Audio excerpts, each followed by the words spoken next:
বানানো যে কতটা সহজ না দেখলে বিশ্বাসই হবে না। প্যাটিস খেতে ইচ্ছে করলে দোকান থেকে না কিনে খুবই সহজে ঘরে তৈরি করে নিতে পারবে। এভাবে প্যাটিস বানানো শিখে গেলে দোকান থেকে আর কিনতে ইচ্ছেই হবে না, দোকানের চেয়েও সেরা হবে। এই প্যাটিস এমন কেউ বাদ যাবে না, না পছন্দ করবে। একদম মুচমুচে খাস্তা, মুখে দিলেই মিশে যাবে। চায়ের সাথেও খেতে অনেক ভালো লাগবে। একদম কম খরচে তৈরি করে নিতে পারবে। হ্যালো এভরিওয়ান, আসসালামু আলাইকুম। Welcome back to my channel Zaki's cooking blog থেকে আরও একটি নতুন ভিডিও দেখার জন্য সবাইকে স্বাগতম। তো বন্ধুরা, শুরু করা যাক কিভাবে প্যাটিস তৈরি করি। তো দেখো, এখানে আমি 1.5 বাটি পরিমাণে ময়দা নিয়েছি। তোমরা চাইলে কমিয়ে বাড়িয়ে নিতে পারো। আর দিয়ে দিলাম স্বাদ মতো লবণ। তারপরে দিয়ে দিলাম 2 টেবিল চামচের মতো তেল। তোমরা চাইলে এখানে ঘিটা ব্যবহার করতে পারো। ঘিটা দেওয়ার কারণে কিন্তু প্যাটিসটা খেতে অনেক ভালো লাগে। আর এখানে আমি তেল দিয়েছি, তেল দিলেও কিন্তু অনেক সুন্দর হয় খেতে প্যাটিসটা। তো যেহেতু অল্প উপকরণে কম খরচে তৈরি করব, তাই এখানে আমি তেলটাই ব্যবহার করলাম। তো ভালোভাবে এভাবে মেখে নিতে হবে। তো দেখো, ময়াংটা খুব সুন্দর করে দিতে হবে। এরকম মুঠ পাকালে কিন্তু দলা পেকে যাবে এবং চাপ দিলে একদম ঝুরঝুরে হয়ে যাবে। তো নর্মাল পানি দিয়ে এখন আমি একটা শক্ত ডো তৈরি করে নিব। ডোটা একটু শক্ত করেই তৈরি করে নিতে হবে। তো দেখো, একটু একটু করে পানি দিয়ে ডোটা আমি তৈরি করে নিচ্ছি। তো দেখো, ডোটা আমার তৈরি হয়ে গিয়েছে। 10 থেকে 15 মিনিটের মতো আমি রেস্টে রেখে দেব। তারপরে এখানে রেস্টে রাখার পরে আমি চলে যাব চুলায়। তো আলু দিয়ে একটা পুর তৈরি করব, যেহেতু আলুর প্যাটিস তৈরি করব। তো আলুর প্যাটিস তৈরি করার জন্য আমি একটা পুর তৈরি করে নিব। তো তেলের মধ্যে আমি কিছু বাদাম দিয়ে দিলাম। বাদামটা একটু হালকা করে ভেজে নিব। আর তেলের পরিমাণটা তো দেখেই বুঝতে পেরেছো। আর দিয়ে দিলাম একটা পেঁয়াজ কুচি বড় সাইজের। আর আমি এখানে মিডিয়াম সাইজের 2টা আলু নিয়েছি সিদ্ধ করে অফ ক্যামেরায়, এবং একটু ভেঙে রেখেছি। তো যেহেতু আলু দেখাতে গেলে ভিডিওটা অনেক বড় হয়ে যায়, তাই আমি সেই ক্ষেত্রে আলুটা দেখাই নাই। তো তোমরা দেখেই বুঝতে পেরেছো। তো তোমরা যে যেরকম করে তৈরি করো পরিমাণ অনুযায়ী এখানে আলু অ্যাড করতে পারো। তারপরে এখানে দিয়ে দিব স্বাদ মতো লবণ। আর এখানে দিয়ে দিলাম চিলি ফ্লেক্স। তোমরা যে যেরকম ঝাল খেতে পছন্দ করো সেই অনুযায়ী এখানে অ্যাড করতে পারো। তো দেখো, ভালোভাবে আলুগুলোকে আমি একটু কষিয়ে নিলাম তেলের মধ্যে। সুন্দর করে একটা পুর তৈরি করে নিব। একদম যখন একটু শক্ত শক্ত ভাব চলে আসবে তখন কিন্তু এই পুরটা তৈরি হয়ে যাবে। তো আমার প্রায় পুরটা তৈরি হয়ে গিয়েছে। সেই ক্ষেত্রে এখানে আমি কিছু ধনেপাতা কুচি দিলাম ফ্লেভারের জন্য। তো ধনেপাতা দেওয়ার পরে আমি জালটাকে বন্ধ করে দিব, চুলার জাল।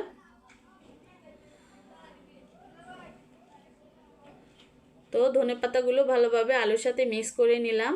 এখন চলে যাব প্যাটিস তৈরি করার জন্য। প্যাটিস তৈরি করার জন্য এখানে আমি একটা মিশ্রণ তৈরি করে নিব। তো এখানে দিয়ে দিলাম 3 টেবিল চামচের মতো কর্নফ্লাওয়ার। তারপরে দিয়ে দিলাম 2 টেবিল চামচের মতো সয়াবিন তেল। এখানে চাইলে ঘি অ্যাড করতে পারো। তো দেখো, খুব সুন্দর একটা মিশ্রণ তৈরি করে নিয়েছি। দেখেই বুঝতে পেরেছো কীরকম করে তৈরি করে নিয়েছি। এখন আমি ছোট ছোট করে ডো তৈরি করে নিব। তো এখানে আমি 60টা ডো তৈরি করে নিয়েছি। তো এখানে 60টা রুটি তৈরি হবে।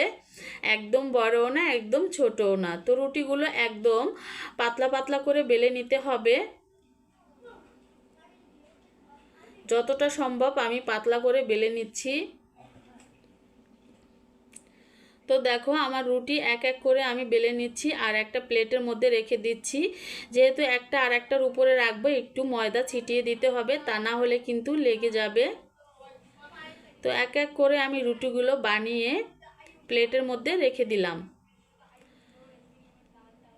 তো আমার 60টা রুটি বানানো হয়ে গিয়েছে। দেখো, এখন আমি এক এক করে যে মিশ্রণটা তৈরি করে নিয়েছিলাম সেটাকে রুটির উপরে মেখে নিব।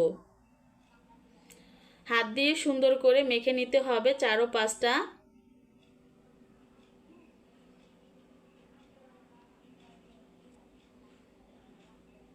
তো তোমরা দেখেই বুঝতে পেরেছো কিভাবে করে দিয়ে দিচ্ছি।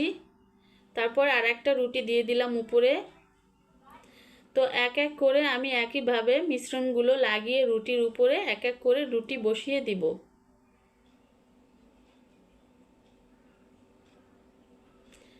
একদম সহজ কিন্তু বন্ধুরা, এরকম আলুর প্যাটিস কিন্তু তোমরা ঘরে বানিয়ে তোমাদের বাচ্চা এবং ঘরে পরিবারের সাথে শেয়ার করতে পারো এবং সংরক্ষণ করেও কিছুদিন খেতে পারো। তো দেখো আমার সবগুলো একটা আরেকটার উপর বসিয়ে দেওয়া হয়ে গিয়েছে। এখন এক এক করে এরকম করে আমি ভাঁজ করে নিচ্ছি, দেখলেই বুঝতে পারবে। তো দেখো এই পাশটা ভাঁজ করে আবারও একটু মিশ্রণ লাগিয়ে দিলাম। তো 4 কোনা করে আমি ভাঁজ করে নিলাম রুটিগুলো। তো আবারও একটু মিশ্রণ লাগিয়ে দিলাম।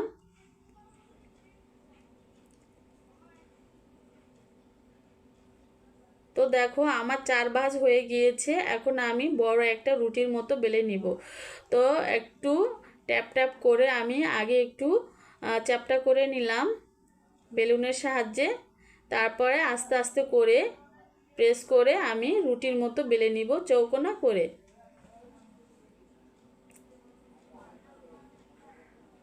তো হালকা করে একটু ময়দা ছিটিয়ে দিলাম।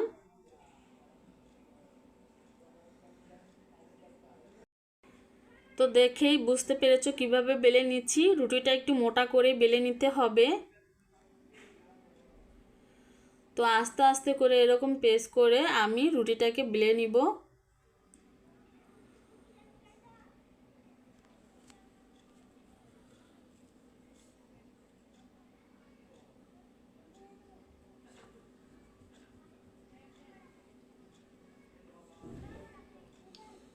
তো দেখো কিভাবে বেলে নিয়েছি, একদম কিন্তু পাতলা রাখি নাই, মোটা করে বেলে নিয়েছি। এখন একটা নাইফের সাহায্যে আমি 4 কোনা করে কেটে নিব। সাইডটা একটু কেটে ফেলে দিচ্ছি, সমান করে কেটে নিব।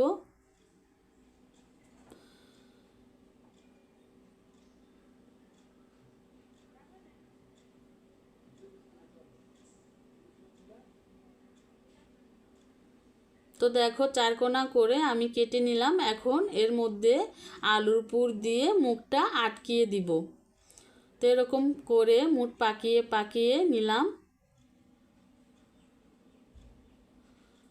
তো দেখো একটা প্যাটিস তৈরি করে দেখাচ্ছি।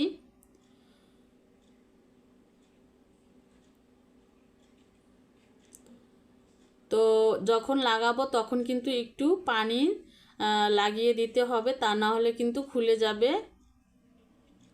তো চারপাশটা একটু পানি ব্যবহার করতে হবে। দেখো লেয়ারগুলো কিন্তু সামনের দিকে একটু বাড়িয়ে রেখেছি।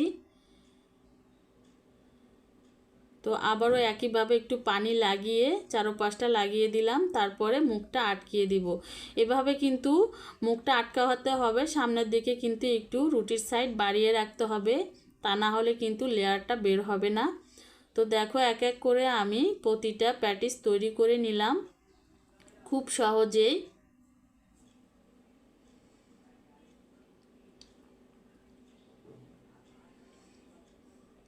তো দেখো মাশাল্লাহ সবগুলো প্যাটিস তৈরি হয়ে গিয়েছে আমার।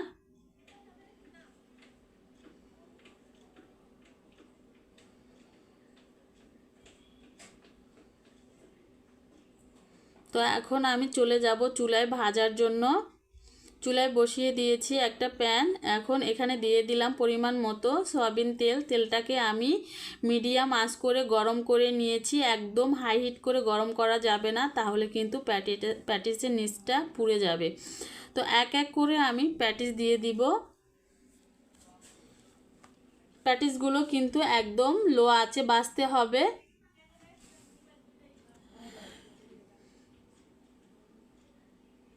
তো দেখো উপর দিয়ে এরকম একটু হালকা হালকা করে তেল ছিটিয়ে দিবে, তাহলে কিন্তু লেয়ারগুলো আস্তে আস্তে করে খুলে আসবে আর খুব সুন্দর করে ফুলে উঠবে। তো দেখেই বুঝতে পেরেছো প্যাটিসের লেয়ারগুলো কতটা সুন্দর লাগতেছে দেখতে। তো ভাজতে ভাজতে যখন একটা সুন্দর কালার চলে আসবে তখন বোঝা যাবে যে প্যাটিসটা তৈরি হয়ে গিয়েছে।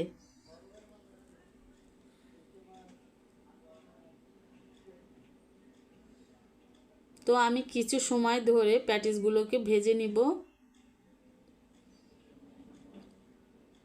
মাশাআল্লাহ কতগুলো লেয়ার হয়েছে প্যাটিসের মধ্যে, একদম দোকানের মতো।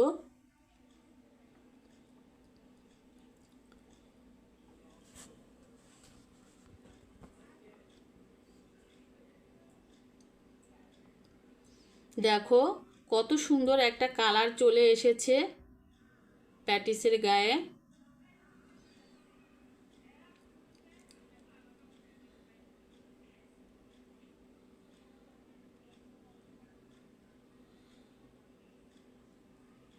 কিছু সময় হাতে নিয়ে কিন্তু প্যাটিসগুলো ভেজে নিতে হবে, তাড়াহুড়া করা যাবে না।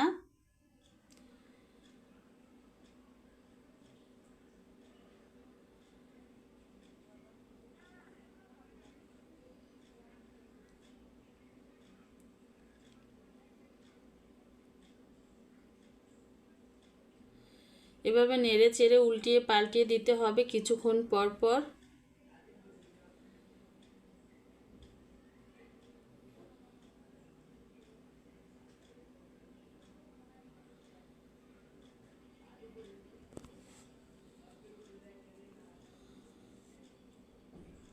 তো দেখো আমার প্যাটিসগুলো প্রায় ভাজা হয়ে গিয়েছে, এখন তেল ঝরিয়ে আমি তুলে নিব তেল থেকে।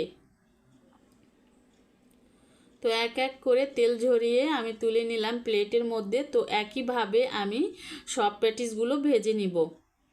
তো ধৈর্য ধরে প্যাটিসগুলো ভাজতে হবে, তা না হলে কিন্তু ভিতরটা কাঁচা থাকবে।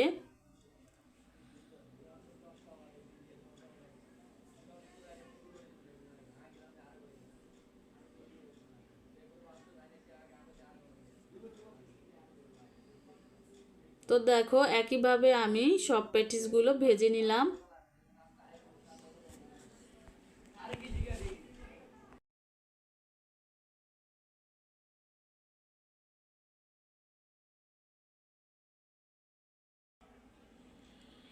তো দেখো আমার সব প্যাটিসগুলো ভাজা হয়ে গিয়েছে, তো তোমাদের সামনে একটু পরিবেশন করে দেখালাম। মাশাআল্লাহ কতটা সুন্দর এবং কতটা খাস্তা হয়েছে প্যাটিসগুলো বানানো। লেয়ারগুলো দেখেই বুঝতে পেরেছো কতটা সুন্দর হয়েছে। তো বন্ধুরা আমার আলুর প্যাটিসের রেসিপিটি যদি ভালো লেগে থাকে তাহলে একটা লাইক দিবে এবং তোমার রিলেটিভ মানুষদের কাছে শেয়ার করে দেবে। আর নতুন যারা বন্ধুরা আছো আমার চ্যানেল নতুন ভিজিট করতেছো, প্লিজ ভালোবাসা চাইলে আমার চ্যানেলটি সাবস্ক্রাইব করে পাশে থাকা বেল আইকনটি অন করে রাখতে পারো, যাতে এরকম আমার নতুন নতুন ভিডিও আপলোড দেওয়ার সঙ্গে সঙ্গে তোমাদের কাছে পৌঁছে যায়। আর পুরান বন্ধুদের অসংখ্য অসংখ্য ধন্যবাদ খুব সুন্দর সুন্দর কমেন্ট করার জন্য এবং আমার পাশে থাকার জন্য। তো আজ এই পর্যন্তই, সবাই ভালো থাকো সুস্থ থাকো এই কামনা করি। আল্লাহ হাফেজ।